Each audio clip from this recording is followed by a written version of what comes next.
नमस्कार, सिटी तहलका न्यूज़ देख रहे हैं आप और मैं हूं आपके साथ नवीन। और पिछले कई दिनों पहले एक छिछड़ाना गांव से हमने तस्वीरें दिखाई थी।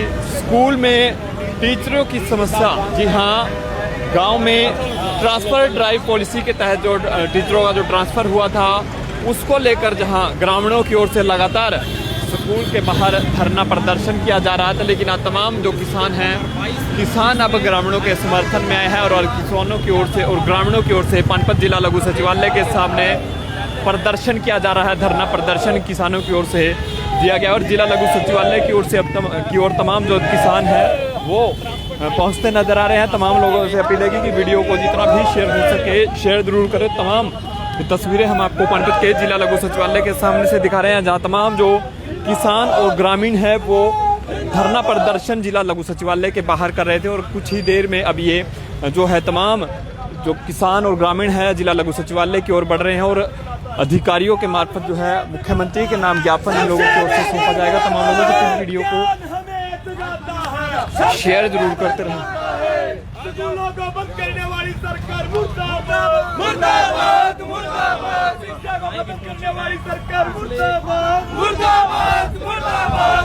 स्कूलों को खत्म करने वाली सरकार मुर्दाबाद, मुर्दाबाद, मुर्दाबाद। अरे क्या पर विचार नहीं सबसे बेहतर बनाता है। अरे क्या हमें जगाता है, सबसे बेहतर बनाता है। अरे क्या हमें जगाता है, सबसे बेहतर बनाता है। शिक्षा को खत्म करने वाली सरकार मुर्दाबाद, मुर्दाबाद, मुर्दाबाद। किसान नेता जो है वो पहुंचे, एक बार बातचीत करते हैं। भारतीय किसान यूनियन के प्रदेश अध्यक्ष है रतन मान जी, वो पहुंचे हैं। मान साहब, किस लिए प्रदर्शन कर रहे हो आप? ये पानीपत जिले का हमारा छिछड़ाना गांव है और गांव और भी है जिसमें शिक्षा का विनाश ये सरकार करने जा रही है। हमारे पास अच्छे अच्छे स्कूल हैं, इमारतें हैं, पढ़ने के लिए बच्चे हैं, लेकिन पढ़ाने के लिए सरकार के पास अध्यापक नहीं है। तो छिछड़ाना गांव में सैकड़ों बच्चे हैं, एक अध्यापक है, एक सब्जेक्ट का अध्यापक है। तो आज वहाँ के सारे ग्रामीण आए हैं और हम मांग करते हैं कि वहाँ पूरा स्टाफ दिया जाए ताकि हमारे जो बच्चे हैं उनका भविष्य खराब ना हो, वो शिक्षा से वंचित ना रहे। तो उसको लेकर के आज जिला उपायुक्त को यहाँ मिलने के लिए आए हैं और ज्ञापन देंगे। और ये मांग पुरजोर उठा रहे हम कि ये सरकार अध्यापकों की जो कमी है वो पूरी करे। हमारे पास पढ़े लिखे बच्चे भी होते हैं, बेरोजगार भी बहुत हैं, बहुत क्वालिफाइड है, लेकिन सरकार की नकम्मी नीतियों की वजह से ना तो रोजगार है ना अध्यापक है। तो उसको लेकर के आज हम शांति प्रिय सांकेतिक तौर पर प्रदर्शन है और उसके बाद अगर ये हमारी मांग पूरी नहीं हुई तो फिर एक बहुत बड़ा आंदोलन यहाँ होगा।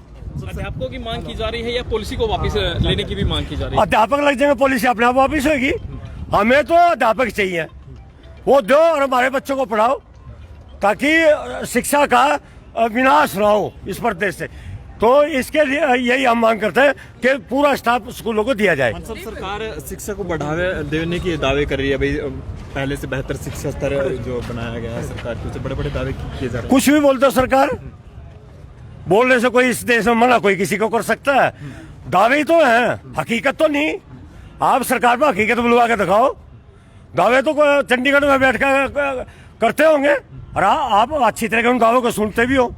तो ये हकीकत में सच्चाई नहीं है। सच्चाई है कि छिछड़ाना गांव के स्कूल को जाकर देख लो, डार के किसी स्कूल को जाकर के देख लो, कहीं पढ़ाने के लिए अध्यापक नहीं है। ये तो हकीकत असलियत ये है। अगर हमारे बच्चों को समुचित व्यवस्था होती पढ़ाई की तो हमें क्यों घर बार छोड़ के यहाँ आते, और इससे भी ज़्यादा आएंगे। और मुख्यमंत्री जी से मांग है कि सभी स्कूलों में, अच्छा एक और बात है, भर्ती खोलते हैं और पेपर लीक कर दे, हमारा पैसा भी छीनना है, बच्चों का समय भी बर्बाद, आना जाना भी बर्बाद, और फिर नहीं भर्ती करनी। यानी कि कहीं ना कहीं इनकी उसमें खोट है। नीति में तो है ही है, पॉलिसी में तो है ही है, इनकी आत्मा में भी खोट है सरकार की। तो अब ये पुरजोर मांग है और इसको हम पूरी करवा के रहेंगे। और मैं ये भी इसमें एक बात रखना चाहता हूँ कि इन्होंने धान की फसल पे 20% का टैक्स लगा दिया। जो चावल का टोटा था उसका निर्यात होता दूसरे देशों में, वो बंद कर दिया।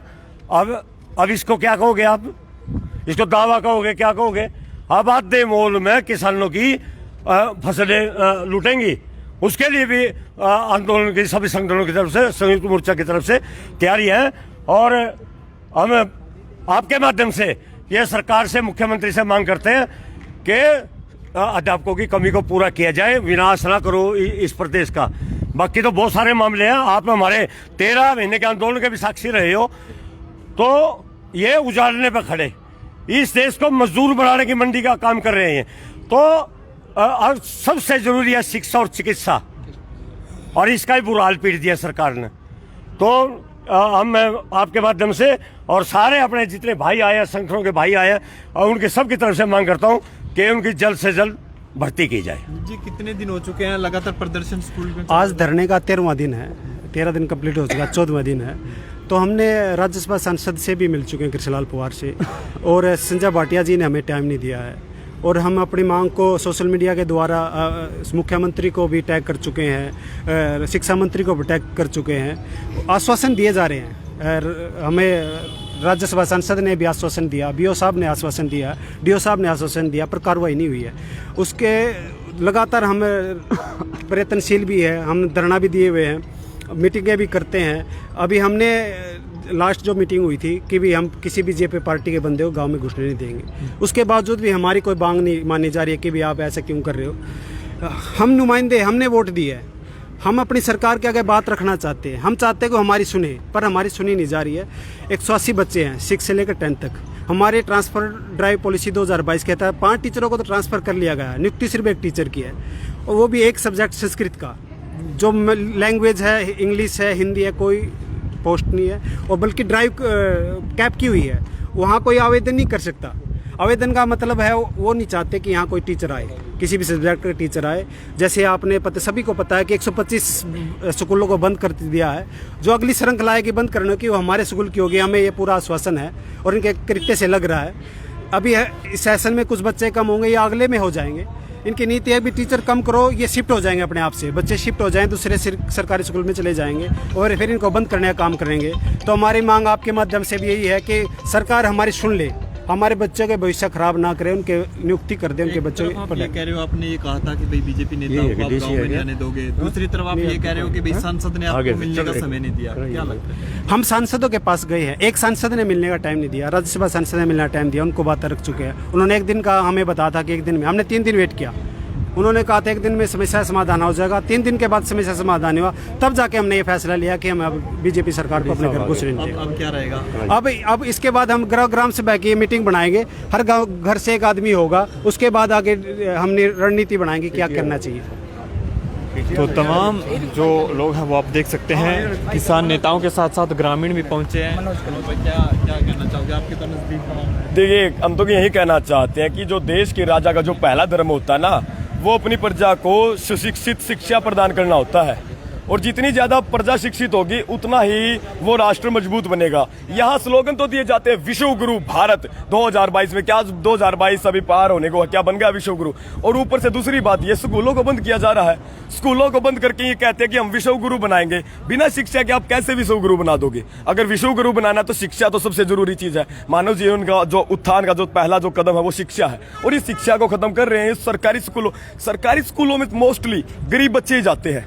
ठीक है, जो अमीर लोग हैं उनके तो बड़े बड़े बच्चे उनके प्राइवेट में भी पढ़ लेंगे, वो महंगे स्कूलों में भी अफोर्ड कर सकते हैं, वो विदेशों में भी, जितने भी राजनेता लोग हैं इनके बच्चे सभी विदेशों में पढ़ते हैं। पर स्कूल सरकारी बंद होने से नुकसान हमारा होगा, किसान और मजदूर का होगा। ये सरकार नहीं चाहती कि किसान और मजदूर के बच्चे उन्नति करें। इस सरकार का ध्येय है, इसलिए इस स्कूलों को खत्म करना चाहती है। हम बार बार इस सरकार को यही चेताना चाहते हैं, आप जो इस न्यू ट्रांसफर पॉलिसी लेके आए हैं और जो स्कूल बंद करने की जो स्कीम आपने चलाई है, इसको रोक दीजिए, अन्यथा आंदोलन बड़ा होगा और बड़े स्तर पर लड़ेंगे। तो आंदोलन और भी बड़ा हो सकता है। और तमाम जो किसानों के साथ साथ ग्रामीण भी पहुंचे हैं, महिलाएं भी पहुंची हैं, महिलाओं से भी एक बार जान लेते हैं। बच्चों का क्या कसूर है? बच्चों को लेकर आए हो? बच्चों का क्या कसूर है जी? बच्चे जब पढ़ाई नहीं गए तो हम क्या करेंगे? 2 साल बाद हम कहाँ से क्या खिलाएंगे बच्चों को? इतनी तेज महंगाई हो रही है, जो इसमें महंगाई के कारण हम प्राइवेट स्कूल में नहीं पढ़ा सकते। जो ये वही नौकरी पेशे वाले आदमी हैं वे तो अपने बच्चों को बाहर भेज देंगे, प्राइवेट स्कूलों में भेज देंगे। हम गरीब आदमी हैं, हम कहाँ से भेजेंगे? हमारे पास तो इतना भी पैसा नहीं, कोई बीमार पड़ा है कि उसकी इलाज करवा लें। किसी की शुगर की बीमारी है जी, किसी की टीबी की बीमारी है, कोई कैंसर का मरीज है, इतने पैसे हमारे पास होते नहीं, उनका इलाज भी नहीं होता। हमारे आदमी तो ऐसे ही नहीं मर जावे हैं अगले भाई, कोई वो नहीं है, कोई यूरिया डाल रहा है खेती में, कोई आसपास में कोई और स्कूल नहीं है? कोई स्कूल नहीं है हमारे गाँव में, तो वैसे भी जाते हैं। गांव में एक ही स्कूल है, उसी को बंद किया जा रहा है। हमारे बच्चों के भविष्य के बारे में सोचा जाए, क्योंकि हम गरीब आदमी हैं, क्योंकि हमारी औकात नहीं है कि बाहर भेजने की। हम चाहते हैं कि 12 तक का स्कूल हो। हमने आस लगाई थी कि 12 तक का स्कूल होगा, और हमारा स्कूल 5 तक का किया गया है। क्या पता उसको भी उठवाया जाए, कोई पता नहीं। हमारी औकात नहीं है बाहर भेजने की। कृपया हमारी बात सुने कि हमारा स्कूल जहाँ पर है वहीं रहे हमारे गांव में, क्योंकि हमारे बच्चे बहुत दुखी हैं, परेशान है, जाते आते कोई सुविधा नहीं उनके लिए। बाहर यदि जाएं तो कितनी दूरी स्कूल होगा?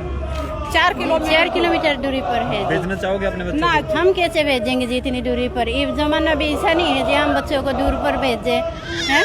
जो बच्चे पहला तो ये कहते थे वही 5वीं तक स्कूल थे, 10वीं तक कर दिए, आज ये 10वीं भी खत्म करना चाह रहे हैं जी। हम बच्चे को कैसे भेजेंगे? बेटी बचाओ बेटी पढ़ाओ ये तो नारा लगाते हैं, फिर बेटी को हम कैसे बचाएंगे जब इतनी दूर किस तरह भेजेंगे इस जमाने को देखकर? माता पिता तो बच्चों को पालते पोसते हैं, जो भविष्य की फ्यूचर की जिंदगी तो रोशनी तो शिक्षक देवा है। जब स्कूल में शिक्षक नहीं होंगे बच्चों को और रोशनी कौन देगा जी? किस तरह हम पढ़ाएंगे उन बच्चों को? ये तो अच्छी बात चलाई थी जी कि बेटी पढ़ाओ और बेटी बचाओ, ये तो कर दिया। बेटी को कैसे भेजे हम बाहर? हम तो ये दुनिया के देख देख हम अब डरते हैं, कैसे बेटियों को भेजा? हमारी ये समझती कि 12 तक हम अपनी बेटियों को पढ़ाएंगे, अगर और अच्छा पढ़ेंगे तो हम और मेहनत करेंगे, दिहाड़ी मजदूरी करेंगे, बेटी को बाहर पढ़ाएंगे। फिर ये नहीं है कि पहली से हम बाहर भेजेंगे। बेटियां पढ़े और बाहर जाए, बेटियां बाहर जाऊंगी जी, उनको जी अच्छा कपड़ा भी चाहिएगा, उनको हर चीज की सुविधा चाहिएगी। फिर जो सरकारी स्कूल हैं उनको ये बंद कर दोगे तो प्राइवेट में हम कहाँ से भेजेंगे? जो पहली के नहीं होंगे जी, 10वीं तक का ही नहीं होगा तो शुरू से तो नहीं भेजा जाओगा नहीं जी आगे बच्चों को। तमाम जो ग्रामीण महिलाएं हैं उनको आपने सुना, काफ़ी नाराज वो जरूर नजर आ रही है। और नारेबाजी जो है जिला लघु सचिवालय से आप ये तस्वीरें देख पा रहे हैं, नारेबाजी लगातार की जा रही है, सरकार पर कई आरोप जो है वो लगाए जा रहे हैं। और ज्ञापन देने, आज ज्ञापन देने पहुंचे हैं तमाम जो किसान हैं, ग्रामीणों के समर्थन में आए हैं, ग्रामीण हैं वो पहुंचे हैं और प्रदर्शन किया जा रहा है लगातार। तमाम लोगों से अपील है कि वीडियो को जितना भी शेयर हो सके